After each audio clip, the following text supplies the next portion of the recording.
Pues qué gusto saludarles en este día de su misión que han comenzado desde su casa. Es una alegría que hayan decidido tener esta oportunidad en la Semana Santa y que caminemos junto con el Señor en lo que se llama la Semana Mayor. En la Semana Mayor nosotros entramos en el misterio pascual de Cristo, que quiere decir que entramos en lo que es su pasión, su muerte y su resurrección. Es la semana más importante de todo el calendario litúrgico, de todo el año para los católicos. Así es que es bueno que junto con el Señor nosotros decidamos hacer este camino de fe, este recorrido que nos introduce a un misterio que quizás es casi inalcanzable para el ser humano, pero por la gracia de Dios podemos vivir en él. Me ha invitado Gisela y a la cual le agradezco infinitamente esta invitación para que comparta con ustedes este tema del Espíritu Santo. ¿Quién es el Espíritu Santo y qué hace el Espíritu Santo? Y yo he decidido tomar una figura que los católicos usamos mucho y que cada vez que vamos a misa los domingos lo rezamos, y ojalá no lo supiéramos todos de memoria. He decidido usar el modelo del credo de Niceo-Constantinopla, lo que allí dice el credo del Espíritu Santo. Eso quiere decir que nosotros creemos en el Espíritu Santo que ha sido revelado por Jesús y que se encuentra también revelado en las Escrituras. Vamos a decir en cuáles partes de las Escrituras se habla del Espíritu Santo. Generalmente desde que somos niños pensamos en el Espíritu Santo como una palomita blanca, como si fuera una palomita blanca, y cuando vemos una paloma blanca pensamos que es el Espíritu Santo. ¿Cuántas veces hemos visto, por ejemplo, una imagen en la televisión del Papa Francisco con una paloma en el Vaticano en alguno de sus recorridos? O también hemos visto al Papa Juan Pablo II, al Papa Benedicto XVI con una paloma blanca acercándose a ellos, y lo hemos relacionado nosotros con el Espíritu Santo. Pero el Espíritu Santo histórica y tradicionalmente ha sido revelado también de otras maneras en las Escrituras, no solamente como paloma. Entonces, cuando nosotros hablamos del credo de Niceo-Constantinopla, hablamos nosotros los católicos de que tenemos un credo que está expresado en dos diferentes maneras.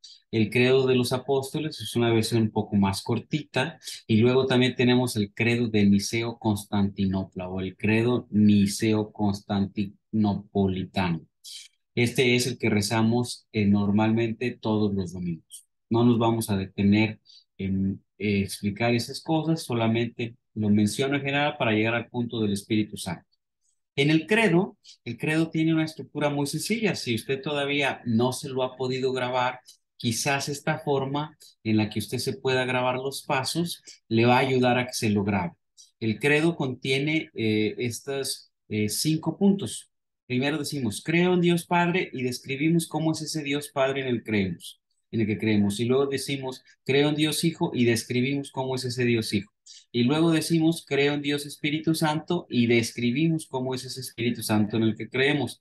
Creo en la iglesia, y describimos cómo es esta iglesia en la que creemos. Y luego decimos estas tres cosas: creo en el bautismo, creo en la resurrección de los muertos, y creo en la vida del mundo futuro. Y luego decimos amén.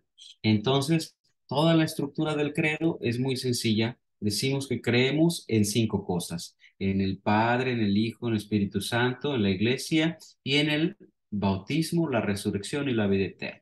Entonces, nosotros los católicos creemos que Dios es uno, que es Padre, que es todopoderoso y que es creador. Y este Dios uno es una Trinidad, es una Trinidad. Y que esta Trinidad tiene evidentemente 3 personas. El Padre es alguien que ha sido revelado por Jesucristo como Padre. Así ha querido Dios revelarse. eh, y así nos lo ha revelado Jesucristo como una bella imagen de aquel ser humano que entrega toda su persona, todo su cariño, todo su ser a su Hijo. Esa es la imagen que Jesús nos quiere compartir. Por supuesto que racionalmente nosotros sabemos que Dios es mucho más que un ser humano, que un hombre o que una mujer. Es mucho más que eso, incluso va más allá de nuestros límites y de nuestras estructuras mentales.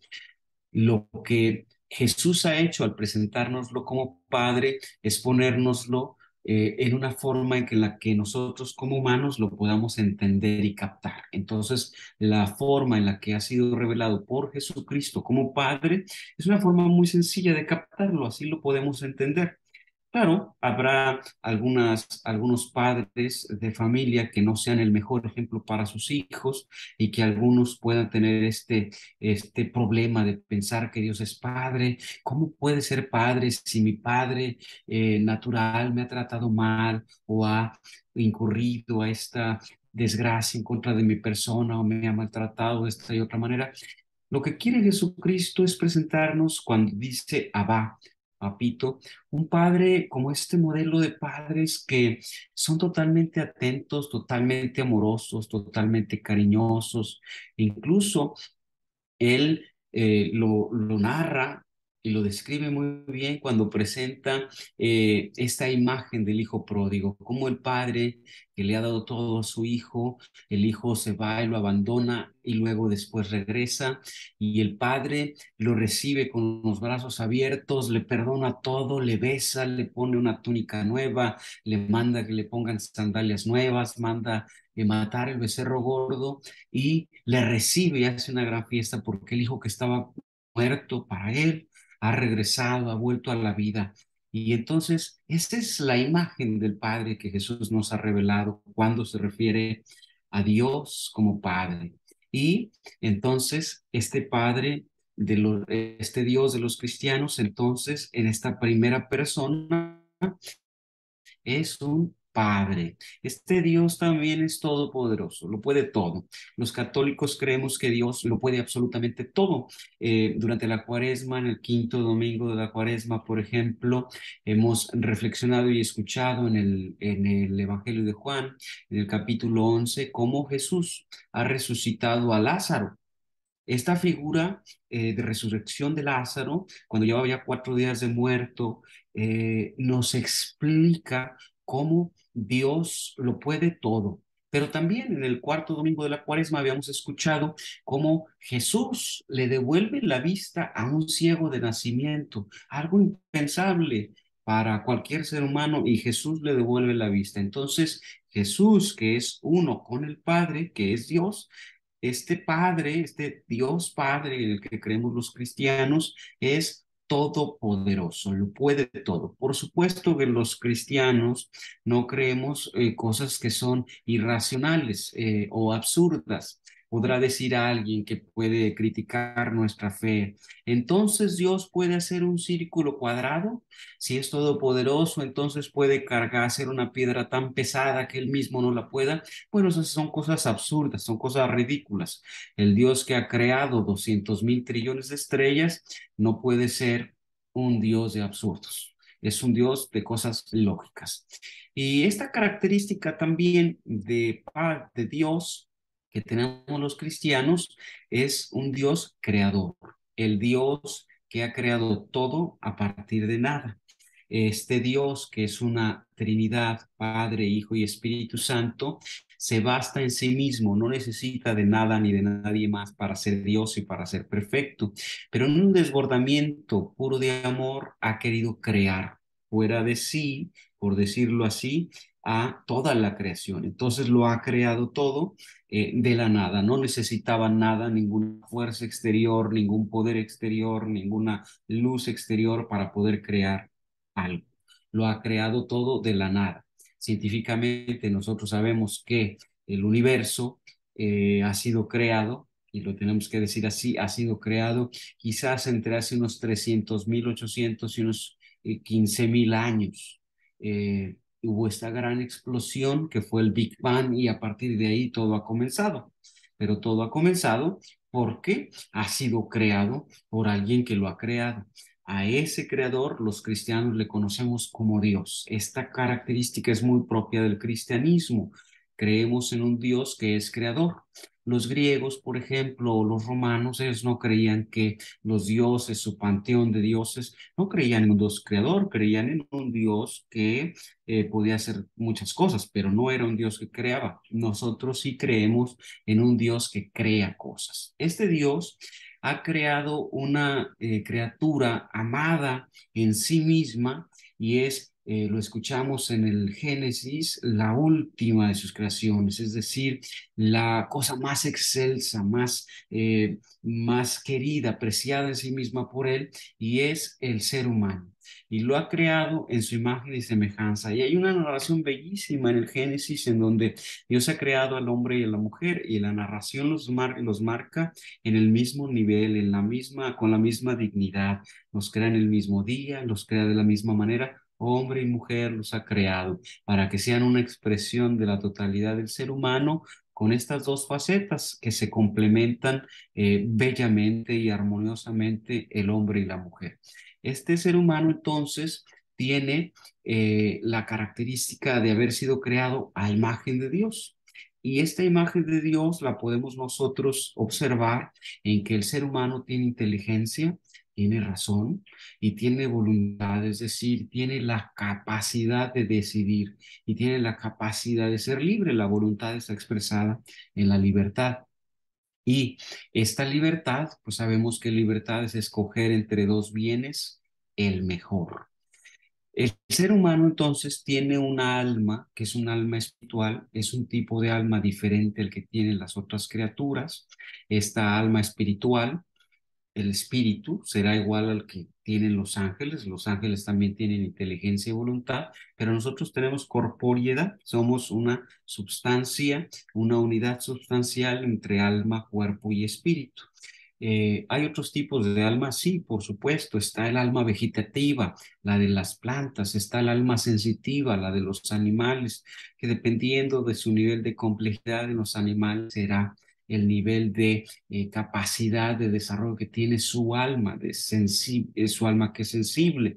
Y luego, los seres humanos entonces podríamos entendernos como un espíritu encarnado que tiene cada uno de nosotros una dignidad intrínseca, que no puede ser cambiada, borrada, aniquilada por nadie, ni por nosotros mismos. Nuestra dignidad no puede cambiar, nadie la puede hacer a un lado, nadie puede decir, este hombre o esta mujer es menos valioso que este otro, o este es más valioso que aquel otro. No, nuestra dignidad es intrínseca, independientemente de todo lo que suceda después, de todas las opciones o de todas las cosas que nosotros decidamos cuando tenemos la capacidad de decidir, nuestra dignidad sigue siendo la misma. Incluso una persona que está inconsciente sigue teniendo la misma dignidad. Sí, incluso una persona que se encuentra en estado de coma y que no puede razonar, tiene la misma dignidad. Sí, incluso una persona que apenas ha sido concebida hace unas cuantas horas,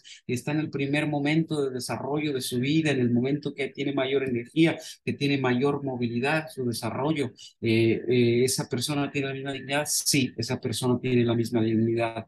Incluso una persona que no recuerda quién es, que ha perdido la memoria, tiene la misma dignidad, sí. Incluso una persona que no tiene la documentación necesaria en el país que se encuentra, sí, esa persona tiene la misma dignidad. Incluso un preso que ha cometido las atrocidades más graves, los delitos más graves en el mundo, sí, esa persona tiene la misma dignidad. Esa dignidad de los seres humanos es una dignidad intrínseca. Entonces, este que tiene este sexo o el otro, ¿tiene la misma dignidad? Sí. ¿Tiene la misma dignidad un hombre que una mujer? Sí. ¿Tiene la misma dignidad alguien que tiene una orientación? Sí. Todos tenemos la misma dignidad. Alguien que es de una religión o de otra, tenemos la misma dignidad. Alguien que es de un partido político o de otro, todos tenemos la misma dignidad.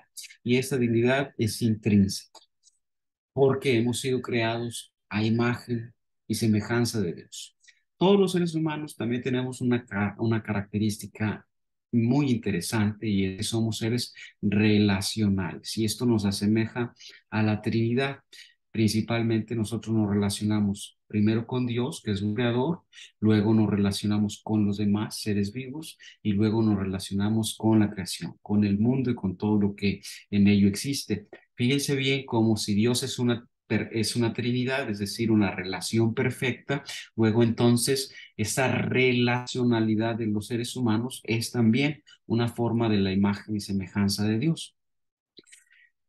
Entonces dijimos que los cristianos creemos en un Dios que es trino, el Padre, el Hijo y el Espíritu Santo, y que lo decimos en el credo los domingos. En la segunda parte o la segunda estructura del credo decimos creo en un Dios, Señor Jesucristo. Jesucristo entonces es un Dios que es uno, que tiene dos naturalezas, la naturaleza humana y la naturaleza divina. Por supuesto que es un ser divino que también tiene la naturaleza humana. Este Dios se ha encarnado en María, que ha sido preservada de toda mancha y de todo pecado desde el principio, como una concesión que Dios le ha dado de manera particular a ella, que tenía que ser la madre de Dios, no porque hubiera sido determinada para ella, sino porque estaba en el plan de Dios. Los cristianos no creemos en el determinismo. Nadie está determinado absolutamente para nada, porque los seres humanos tenemos el libre albedrío y nosotros podemos decidir siempre. Somos libres y como hombres y mujeres libres podemos decidir siempre lo que queremos, aunque Dios nos tiene preparado el cielo y nos invita a que alcancemos el cielo y se esfuerza siempre porque alcancemos el cielo y nos lo propone como destino universal.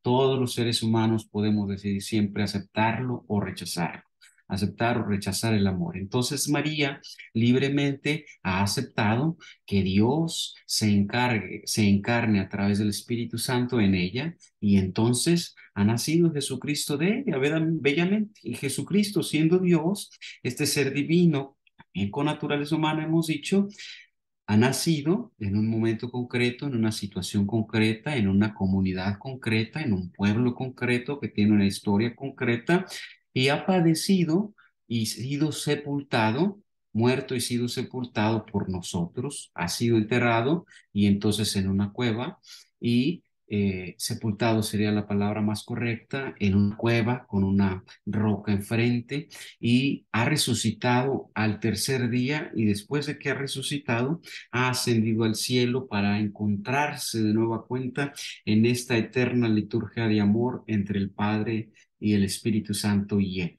Y luego entonces ahora vive en una eterna liturgia y en una eterna ascensión. Pero ahora este Jesucristo que es Dios ha ascendido y nos lleva consigo a todos los bautizados a ser parte de esta liturgia eterna. Qué bello que los seres humanos entonces podamos participar de este amor completo entre el Padre y el Hijo, de esta donación que se hace a través del Espíritu Santo.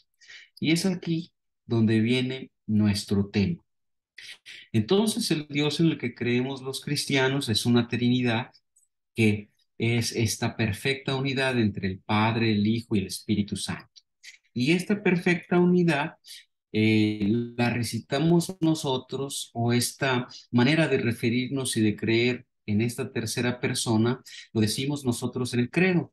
Fíjense, aquí pongo el credo de Niceo Constantinopla y vean cómo hacia la última parte, sería más o menos la tercera parte del credo, decimos creo en el Espíritu Santo. Y luego, como lo he dicho al principio, desarrollamos las características de cómo es este Dios, este Espíritu Santo en el que creo. Habíamos dicho al principio entonces, cuando recitamos el credo, recitamos cinco partes. Creo en Dios Padre, aquí lo señalo al principio. Creo en un Señor Jesucristo, Hijo único de Dios, que es Dios, por supuesto. Recitamos todas sus características y luego creo en el Espíritu Santo, recitamos sus características. Creo en la iglesia, recitamos sus características y luego recitamos que creemos en el bautismo, en la resurrección de los muertos y la vida del mundo futuro. Entonces, el Espíritu Santo, ¿cómo es? Este es el parafito que decimos los domingos sobre el Espíritu Santo y esa es nuestra creencia. El Espíritu Santo es la tercera persona de la Trinidad. Entonces es Dios y plenamente Dios. Él es un Señor y dador de vida. En las Escrituras está narrado y descrito como el que da vida, el Rúa, el aliento, el que estaba antes de la creación, que el Espíritu sobrevolaba sobre las aguas. Entonces, este Dios, este Espíritu, es un Señor y dador de vida, y así nos lo ha revelado también Jesucristo. Este Dios procede del amor entre el Padre y el Hijo, pero es diferente al Padre y al Hijo, aún siendo el mismo Dios. Decimos en el credo que con el Padre y el Hijo recibe una misma adoración y gloria. No quiere decir que es una cosa menos, que es una cosa aparte, que es solamente una energía. No. Si es la tercera persona, entonces recibe la misma adoración y gloria que el Padre y que el Hijo. Pudiéramos pensar, algunos así lo han hecho y así lo han decidido creer, que Dios es el Padre y el Hijo, y que el Padre y el Hijo son una misma cosa y que el Espíritu Santo solamente es este amor de relación entre los dos. Los católicos creemos que el Padre, que el Espíritu Santo, perdón, es la tercera persona de la Trinidad y que recibe la misma adoración y gloria que el Padre y que el Hijo. Y luego, el Espíritu Santo habló por los profetas.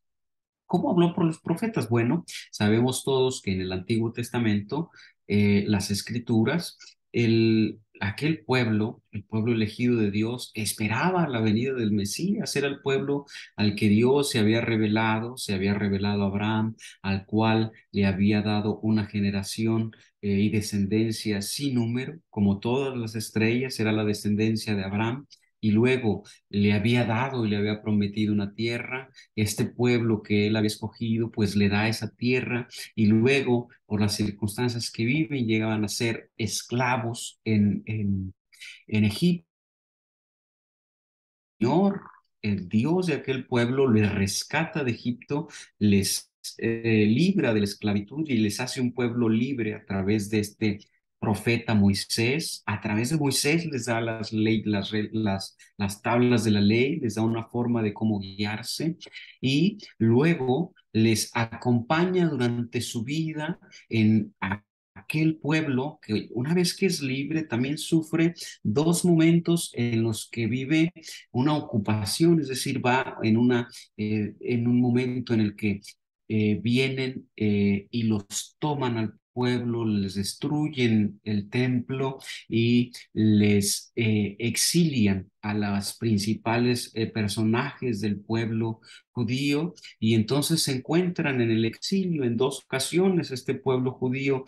Imagínense cómo este pueblo judío puede haber pensado que este Dios que les ha rescatado, luego ha permitido que haya otro pueblo opresor que les obliga a quizás estar fuera de su tierra, de la tierra prometida, estar fuera de su templo, que lo significa todo para ellos. Y este Dios les regala profetas que van anunciando que habrá un tiempo mejor, que habrá un tiempo de plenitud, que vendrá un Mesías que les llevará a la plenitud. Es el Espíritu Santo el que ha hablado a través de esos profetas, es el que ha sido testimonio, el que ha traído las palabras a todos estos profetas que han anunciado a Jesucristo finalmente. Todo lo que está contenido en el Antiguo Testamento es finalmente esta latencia, esta forma de estar latente del Hijo. Ellos lo que estaban anunciando era el Hijo, la venida de Jesucristo.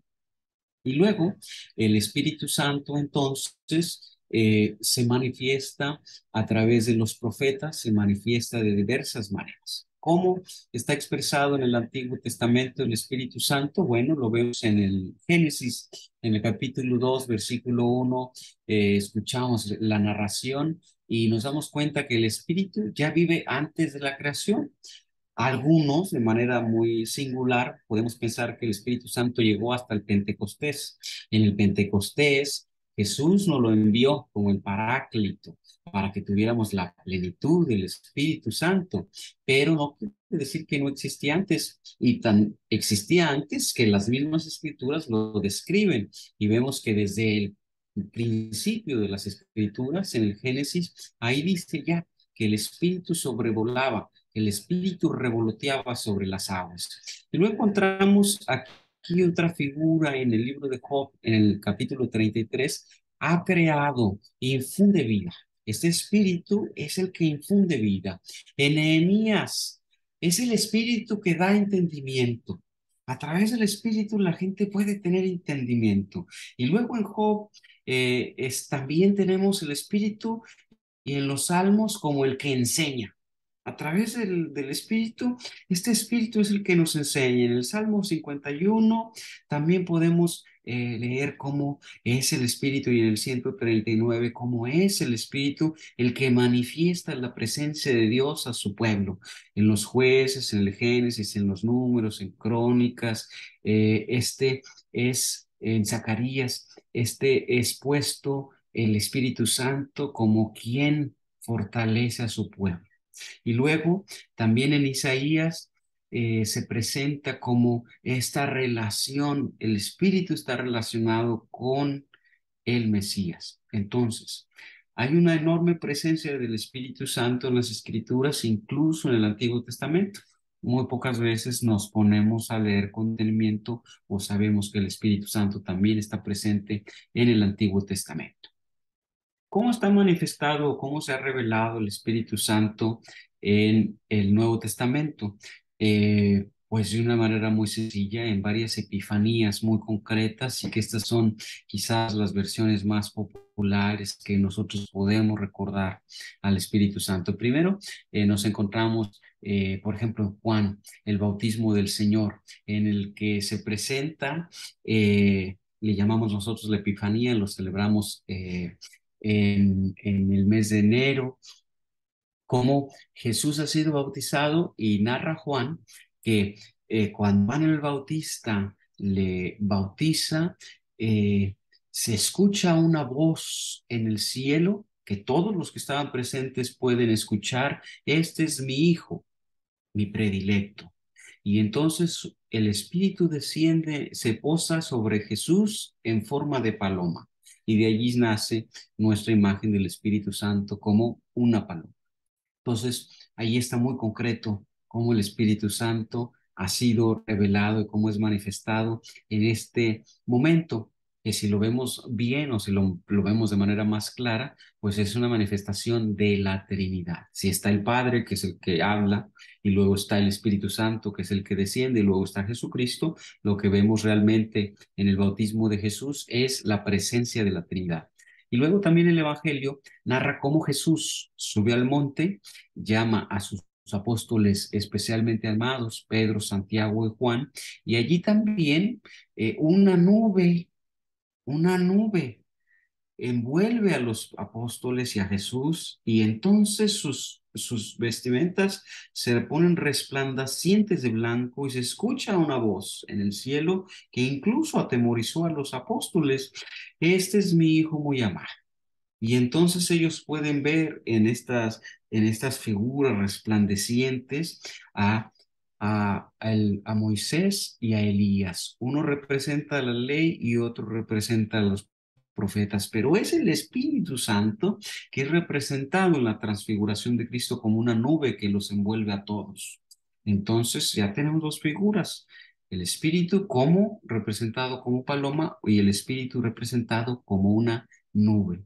Y luego hay una tercera figura muy interesante narrada en los Hechos de los Apóstoles bellamente. Y dice: estaban los apóstoles en su habitación reunidos todos y se postraron sobre ellos unas lenguas como de fuego, una ráfaga de viento entró. Fíjese cómo el Espíritu Santo, como una ráfaga de viento, y luego se postraron sobre ellos unas lenguas como de fuego y quedaron llenos del Espíritu. El Espíritu Santo entonces en ese momento se postró sobre ellos y les llenó de su espíritu. Y luego inmediatamente después de eso, Pedro sale como el vicario de Cristo, sale a predicar y había una gran multitud que estaba allí congregada, y cada uno de los que estaban allí, aunque venían de diferentes lugares y hablaban en diferentes lenguas, cada uno entendió el mensaje que Pedro le dio en su propia lengua. Y luego hay otra narración, hay varias narraciones en el Nuevo Testamento en el que se encuentran como que cuando ya vinieron, el apóstol Pablo vino a Roma, ya hay una comunidad cristiana allí en Roma que nadie había fundado. Pudiéramos interpretar quizás que entonces algunos de los que estaban en ese momento en que Pedro salió a hablar a la multitud, quizás algunos eran ciudadanos romanos y luego vinieron a traer ese mensaje del Espíritu Santo. Entonces, la fundación de Roma como pueblo cristiano pudiera ser atribuida también al trabajo del Espíritu Santo. ¿Cómo es entonces eh, este Espíritu Santo, cómo es revelado en el Nuevo Testamento, como las promesas del Espíritu Santo? Está revelado en los Hechos, en Mateo, el capítulo 18. Se narra cómo el Espíritu Santo ha llegado a los apóstoles en los Hechos, en el capítulo 2, cómo ha sido y o debe ser recibido el Espíritu Santo en Mateo, en los Hechos, en Lucas. El Espíritu Santo también es referido como un sello, como algo indeleble que no se nos quita, como algo que nos pone. Vivimos en el sacramento de la confirmación, en Efesios, en la carta a los Romanos. También se describe como el consolador. En el Evangelio de Juan lo podemos encontrar, en el Evangelio de San Lucas, en la carta a los Romanos. También el Espíritu Santo es expresado en los Hechos de los Apóstoles, es manifestado como un poder, ese gran poder que tenemos todos. Y luego también hay una invitación para andar siempre con el Espíritu Santo y cómo el Espíritu Santo anda con nosotros. Y lo vemos esto en la carta a los Gálatas, a los Romanos, en la carta a los Hebreos. En diferentes maneras está presente el Espíritu Santo. Aquí vemos algunos de los textos. Les he puesto las citas y los capítulos para que eh, ustedes puedan ir a su propia Biblia y leerlos si ustedes gustan. ¿Cómo prevé el Espíritu Santo una experiencia de Dios? ¿Cómo el Espíritu Santo entonces a nosotros nos puede prever o nos puede proporcionar esta experiencia de Dios? Bueno, en el Catecismo de la Iglesia Católica, en el número 737, nos explica cómo el Espíritu Santo nos edifica, nos anima y nos santifica. Todos los que somos miembros de la iglesia, todos los bautizados. El Espíritu Santo además nos prepara a todos los hombres y las mujeres porque nos da su gracia y con esa gracia nos atrae a Cristo, que nos manifiesta también al Señor resucitado, nos recuerda su palabra, la palabra de Dios, y nos abre la mente para entender la el misterio pascual de Cristo, que es su pasión, su muerte y su resurrección. Nos hace presentes frente al misterio de Cristo, sobre todo en la Eucaristía, para que seamos reconciliados, para conducirnos a la comunicación, a la comunión con Dios, para que podamos dar mucho fruto. Fíjense qué manera tan exquisita de narrar todo lo que el Espíritu Santo hace en nosotros. Ahí en el Catecismo de la Iglesia Católica, muy recomendable, es un parrafito muy chiquito para que vayan ustedes y lo lean. Dice Juan, y cuando venga el Espíritu de la verdad los guiará en todos los caminos de la verdad. O sea que nosotros podemos andar en la verdad siempre si nos encomendamos al Espíritu Santo, si permitimos al Espíritu Santo que nos guíe, que nos ayude, que nos conduzca, que vaya con nosotros. Para eso es muy sencillo. Podemos rezar en la mañana: Espíritu Santo, fuente de luz, ilumínanos. Espíritu Santo, fuente de luz, ilumínanos. Espíritu Santo, fuente de luz, ilumínanos y fortalécenos en el Espíritu. ¿Cómo podemos entonces experimentar la presencia de Dios a través del Espíritu? Bueno, orando, estudiando las Escrituras, leyendo la vida de los santos, conociendo con obediencia las enseñanzas del magisterio. El magisterio de la iglesia son todos estas enseñanzas que nos da la iglesia, que están contenidas pues en los documentos de la iglesia. participando activamente en la liturgia y en los sacramentos, rezando la liturgia de las horas, por ejemplo, participando en los sacramentos, sobre todo en la reconciliación en la Eucaristía, entregándonos en oración. Ahí vamos a poder sentir y experimentar el Espíritu Santo, ofreciéndonos como misioneros, ustedes que están en esta misión en su casa, para ser apóstoles, ¿verdad? Reconociendo los diferentes carismas y ministerios que construye la iglesia. Todos tenemos diferentes carismas. El Espíritu Santo nos da diferentes carismas a cada uno de nosotros y todos formamos la belleza de la iglesia, todos formamos un solo cuerpo. Y también cómo podemos vivir en el Espíritu Santo y experimentar esta presencia de Dios a través del Espíritu Santo, bueno, viviendo en la tradición de la iglesia. ¿Qué tiene que ver con nosotros el Espíritu Santo? Muchas cosas. Toda nuestra vida de fe entonces está basada en esta participación de Dios a través del Espíritu Santo. Nos hace participar en la vida divina de Dios. El Espíritu Santo que se nos ha sido dado nos lleva a que seamos partícipes de la vida divina de Dios. A veces no somos conscientes de ello, pero sí a través del bautismo hemos sido incrustados en el cuerpo de Cristo y Cristo participa en esta eterna liturgia en la Trinidad, que es este eterno amor entre el Padre y el Hijo a través del Espíritu Santo. Bueno, nosotros los que hemos sido bautizados estamos incrustados en este círculo de amor. Hay que estar más conscientes de ello y poderlo percibir a través del Espíritu Santo. El Espíritu Santo también nos abre el corazón para que tengamos disposición para crecer, para aprender, para respetar a los demás, para tener más confianza en Dios, para vivir más unidos a Él. Nos une a la comunión de los santos, no solamente los que están viviendo aquí, quizás mi vecino del otro lado, mi vecina, es un santo que vive allí, que quiere ser mejor, que se quiere ser cada vez vivir más unido a Dios, que quizás con limitaciones o con defectos quiere hacerlo mejor para mostrar su amor y su caridad hacia los demás. Pero estos santos, esta unión de los santos no se refiere solamente a los que viven hoy aquí en la tierra, sino también habla de la iglesia triunfante, de aquellos santos que ya están en el cielo, aquellos santos que han llegado a ver la presencia de Dios, e incluso de la iglesia purgante, aquellos que están en un pasito, en la antesala del cielo, en el purgatorio, que si ya están en el purgatorio, quiere decir que ya están en el cielo, están por entrar, pero que alguna cosa, alguna impureza la tienen que purificar. Estamos llamados nosotros todos a pedir por las almas del purgatorio, por ganar una indulgencia por ellos, para que puedan llegar al cielo, pero tenemos que estar conscientes que gracias al Espíritu Santo, entonces nosotros gozamos de esa comunión con los santos. El Espíritu Santo nos da sus dones y sus frutos, lo vamos a ver ahora, y nos ayuda también a tender siempre hacia nuestro fin. ¿Cuál es nuestro fin? La santidad, la felicidad eterna, la beatitud eterna, que es gozar de la presencia completa y eterna de Dios, poder mirar a Dios cara a cara, para verle y gozarle en la otra vida. Es para lo que Dios nos ha creado, para servirle en esta vida y para verle y gozarle en la otra. ¿Cuáles son los dones del Espíritu Santo? Solamente los enuncio.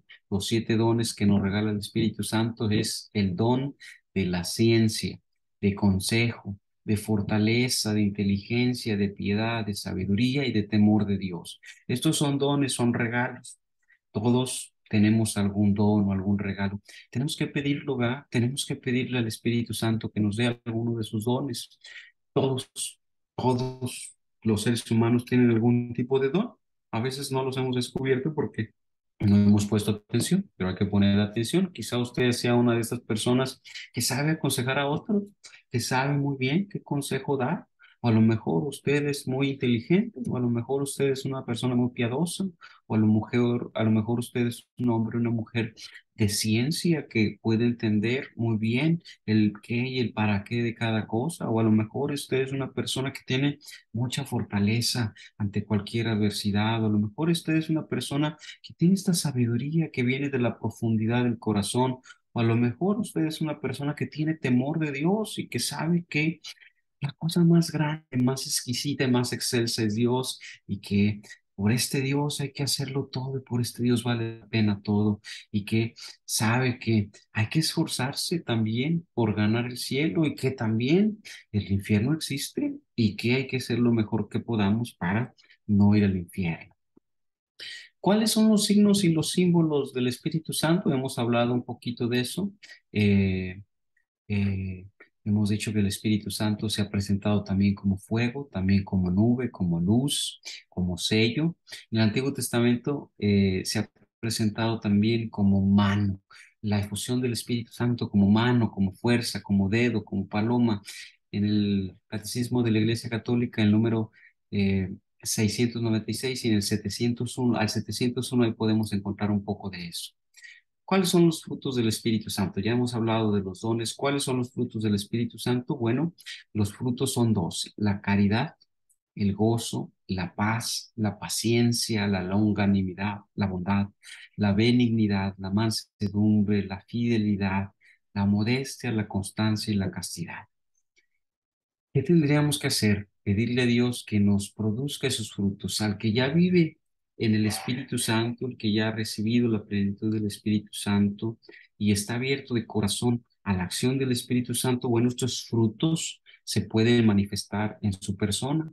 Fíjese cómo hay personas que se ven gozosas, no solamente felices. La felicidad quizás es un estado de ánimo pasajero, pero el gozo es algo superior, algo que viene desde la profundidad, desde el espíritu, y este es un don. Aquellos que viven en paz también es un don del Espíritu Santo, es un fruto del Espíritu Santo. Entonces hay que pedirle al Espíritu Santo, al mismo Espíritu, que nos produzca estos frutos, es decir, que Él actúe en nosotros para que nosotros podamos experimentar estos frutos que vienen de Él. Entonces, como resumen, el Espíritu Santo es la tercera persona de la Trinidad que vive dentro de mí, que edifica la iglesia que somos todos los bautizados, que formamos el cuerpo de Cristo y que se manifiesta comúnmente y constantemente, que vive todos los días, se manifiesta todos los días a través de nosotros, a través de los dones y los frutos que Él nos regala todos los días. Entonces, tenemos que en esta Semana Santa atrevernos a gozar, a vivir, a experimentar esta presencia magnífica, excelsa del Espíritu Santo que está dentro de nosotros y que nos puede ayudar a que seamos mejores. Imagínense qué magnífico es que nosotros ya gozamos en el interior, los que estamos bautizados y confirmados de la presencia total del Espíritu Santo. Nomás hay que dejarlo actuar, hay que abrir su corazón, hay que dejarlo que actúe en nosotros para que produzca en nosotros los frutos que Él quiera producir. Dije la oración muy sencilla: Espíritu Santo, fuente de luz, ilumínanos. Espíritu Santo, fuente de luz, ilumínanos. Espíritu Santo, fuente de luz, ilumínanos y fortalécenos en el Espíritu. El que camina en el Espíritu Santo, ese camina en la verdad. Ese no camina en las tinieblas, ese camina en la luz. Esa persona vive en paz. Esa persona goza. Esa persona es más caritativa. Entonces, todos tenemos la posibilidad del Espíritu Santo, que en esta Semana Santa en la que ustedes están haciendo una misión, ustedes también se atrevan a gozar, a abrir ustedes lo que Él quiere. Finalmente, nosotros somos instrumentos, instrumentos de la obra del Señor, que el Señor quiere hacer a través del Espíritu Santo en nosotros. Dejémonos, dejémonos que el Señor, a través del Espíritu Santo, haga con nosotros lo que Él quiera, produzca los frutos que Él quiera para mayor gloria de Dios mismo. Eso es lo que tengo el día de hoy. Muchas gracias. Muchas gracias, Rafa. Estuvo súper padrísimo, ¿eh? Súper encantada. Me encantó tu Muchas gracias a presentación. ti, Gisela. Muchísimas gracias. A ver si no se aburre el pobre gente. Hombre, das súper buena información. La verdad es que yo cuando vi este tema dije, Rafa, porque la verdad es O sea, el Espíritu Santo es la persona de la Santísima Trinidad que menos conocemos luego y la verdad es que es triste que no lo conozcamos, que sea así como que como olvidado y pues qué padre. Muchísimas gracias, Rafael, qué hermoso. No, gracias a ti, gracias por esta labor que haces y que pues produzca muchos frutos. Qué bueno que los que no pueden ir a misión, pues hagan la misión en su casa y que por lo menos un ratito le dediquen y que haya ese espíritu de ser mejores, ¿verdad? Y de hacer algo por los demás.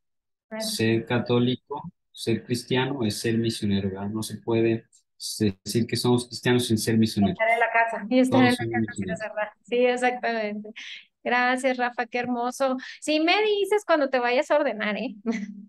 En cuanto sepa la fecha, te digo, Ándale, muy bien, gracias, ya que Rafa. sea público. Gracias a ti. Gracias, Dios le bendiga. hasta luego, Rafa. Saludos. Hasta Saludos. luego.